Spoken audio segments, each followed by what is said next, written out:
मु मोर मालिका अमृत चैनल को ओडिशावासी को स्वागत करुच्ची। तेबे स्वयं श्री जगन्नाथ श्री महाप्रभु निजे ही कल्की लीलाखेला करने को आसवे। से जड़े भक्त अंगसंग हेबे। भक्ताधीन स्वयं भगवान भावग्राही भक्त अंगरी ही आसवे। तेबे से भक्तों विषय शुणा विषय कौन उल्लेख रही भविष्य मालिका शास्त्र में आहरी सविस्तृत वर्णना कौन उल्लेख रही चलतु एवं शुणा। अच्युत बोलिण कली जुगे नाम सुदामा सखा अटंती श्रीअंगरु जात कटिरु भकत शुणगो बारंग चेती लीलांग भकत सबुदिन स्थित प्रभु अवतार हेले संगते घिणीण बुलंती मेदिनी छाड़ी न पारंती तिले। शिशु अनंत दास महागुप्त पद्मकल्प पुस्तक पृष्ठा 92 और 93 कथा उल्लेख रही। अच्युत जी आसवे लीलाखेला करने को सी जदिओ भक्त रूप में आसवे से स्वयं निजे अच्युत होते एक कथा एठारे वर्णना कराई। सी पुणी श्रीअंगरु जात से ठाकुर श्रीअंगरु आसीथिबा भक्त श्रीअंगरु जात माने ठाकुर खुद अंश निजे तांकरी कथा ये कहुई। कलिजुगे नाम सुदामा होइतिबा से ठाकुर सुदामा सखा होइतिबे से कथा ये कहुई। कहीं सुदामा सखा कहुई से विषय आम शुणा ए लीलांग भक्त बोली कहुई। से भक्त ठाकुर लीला अंग कारण ठाकुर निजे निराकार ब्रह्म तांकर जोनि संभूत नाही से कौन से मातृगर्भरु जात हो पारे ना। तो लीला अंग जुगे जुगे आसी लीला अंग कली शेष बेलू आसवे से हेले किए ना स्वयं अच्युत निजे ठाकुर एक महाकला।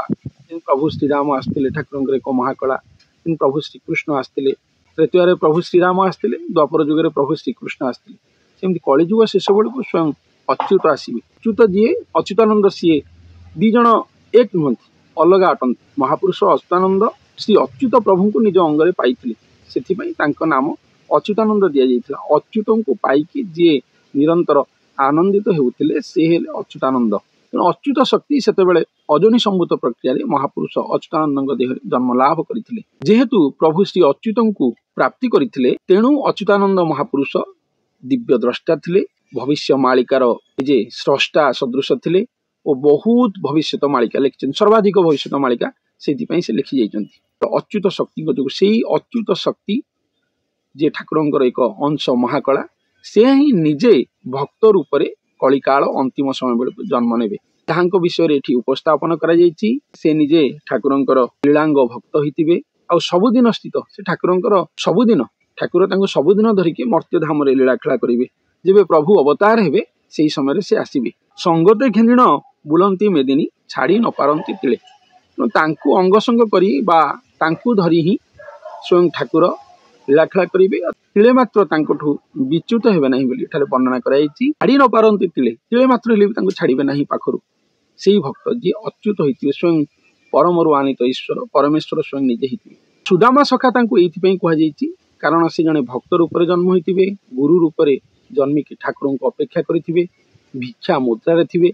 जेमती सेतेबेले भक्त श्रेष्ठ सुदामा ठाकुर जे सखा सखा सुदामा जे द्वापर जुगर सर्वश्रेष्ठ भक्त से ठाकुर को भिक्षा मुद्रा रही भल पाउथिले से भिक्षा करी जीवन यापन करुथिले। तेणु ठाकुर सर्वोत्तम भक्त मध्य जड़े थे अति प्रिय पात्र थे ठाकुर सखा थे स्वयं प्रभु श्रीकृष्ण से सखा थे। तेणु से सुदामा श्रीकृष्ण संपर्क से प्रेम संपर्क पुणी कली शेष बेलू गढ़ी उठिब। किंतु ये निजे प्रभु अच्युत होते ये भक्त रूप में जन्म नहीं। सुदामा भक्त कला बा सुदामा भक्ति कला निष्काम भक्ति कला प्रभु को पाखे पाई पाखे देखी किसी न मागिबा निजे पुणी गरीब अवस्था भिक्षा अवस्था थी सुदामा कला पाखे थी। एमती अनेक कलाधारी हुई से व्यक्ति विशेष जन्म नहीं बा से भक्त जन्म नहीं किंतु से स्वयं परमेश्वर होते स्वयं परम शक्ति होते स्वयं प्रभु अंश होते स्वयं ठाकुर लीला अंग होते एक कथा को आपण मैंने बुझंतु। तेणु से स्वयं परमात्मा होते परमरु आनित आत्मा तेणु से परमात्मा होते से ठाकुर अंशरु जात से ठाकुर श्रीअंगरु जात अंश महाकला शक्ति होती।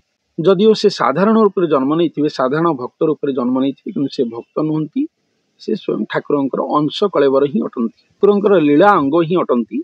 ठाकुर तांकु धरी ही निजर लीलाखेला करेंगे धरा पृष्ठ तांकु तिले मात्र क्षणे मात्र निजठू विच्युत करें ना बा छाड़ी पारे ना बोली वर्णना कर। बहुत लोक मत फोन जोगे प्रश्न पचार ठाकुर दर्शन लीला केबे हम बोधे 2 वर्ष पर कि 5 वर्ष पर हेबो आपण कहिचंती 2 वर्ष पर हेबो मु केउठारे भी कहि नाही ठाकुरंकर दिन दर्शन दिन जहाँ रही ताहा तांकर व्यक्तिगत अटे तांकर निजस्व अटे से विषय केही जानती नहीं। भविष्य मालिकार जदिओ अनेक स्थान रे से विषय उपस्थापना करा जायछि विभिन्न तिथि बार अंक गणना ये सब कह से सब ठाकुरंकर व्यक्तिगत ही अटे से जानती पंचका माने जानती आमे अधम मनीष बा साधारण मनीष माने आदौ जानू ना लोकंकु भ्रमात्मक तथ्य परिवेषण करने आमर कौन भी उद्देश्य नहीं।